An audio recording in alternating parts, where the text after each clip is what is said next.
Magandang buhay po mga kapatots. Welcome po sa aking YouTube channel. For today's video po ay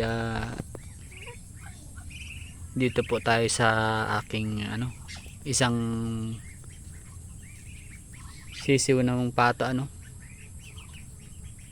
medyo may dinaramdam po siya. Hindi ko alam kung anong sakit niya. Sipon baga o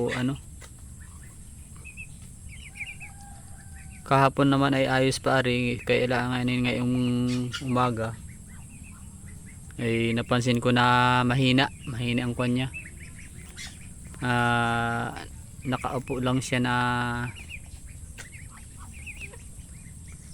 yun nga, parang kumbaga sa tao ay nakatalungko lang siya.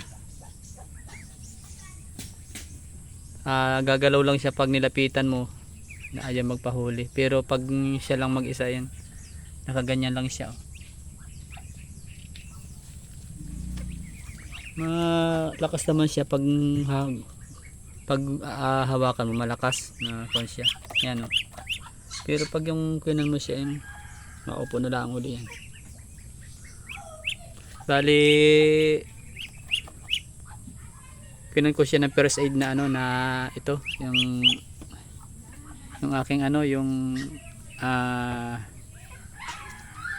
Bitracil soluble na na vitamins, tsaka iniba ko na kaagad siya. Kinulong ko na agad siya mag-isa, sana maka recover. Hindi ko naman alam kung anong gamot ko din Hindi ko naman alam kung anong sakit talaga nito, kung sakit baga, kung sakit na sipon baga, basta nanghina na lang siyang bigla Napanood ko doon sa isang video, pag may sipon ay yung parang pumipisik-pisik o nagakon siya yung naghahikap-hikap baga ang ulo. Siya naman parang nagakon siya yung nagatilam-tilam kung sa sa tao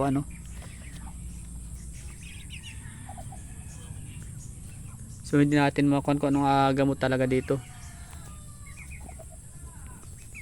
Ayan mga kapatots, meron pati tayo dito na yung kapatid niya na yung hindi ko malapitan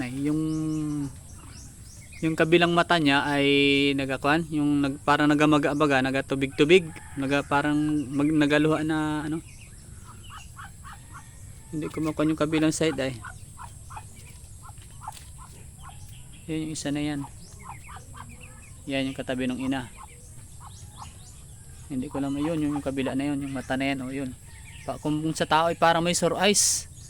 So paki-comment naman po sa mga nakakapanood nga alam kung anong gamot at kung anong klase ng sakit ito. Yung nakakulong din natin dito mga kapatots, so ayan yung isa na yan ganun din sa isa, di sa may kulay itim. Nagakuan din yung mata niya. Kung sa tao nga yung parang may sore eyes na nagamaga. Hindi ko rin alam kung anong gamot dito. O baka manood na lang tayo ng mga video kung ano yung uri ng sakit ito at kung ano yung gamot. Yun, magamaga na yung kanyang mata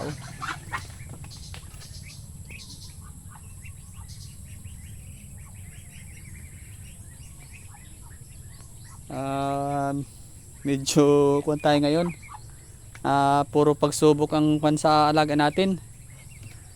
Pagkalipas ng isang linggong ulan mahigit, ito naglabasa na yung mga kanang alaga natin. Pagkatapos na ma-deads yung ating mga maliliit na bagong tunton, ayan meron na naman tayo ditong mga bagong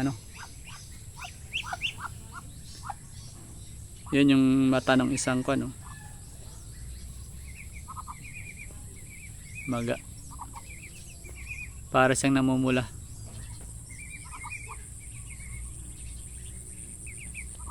Tapos yung isa nga mahina na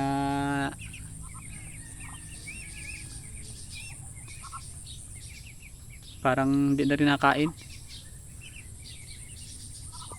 So yun na po mga kapatot, sa paki-comment naman po kung diyan sa may mga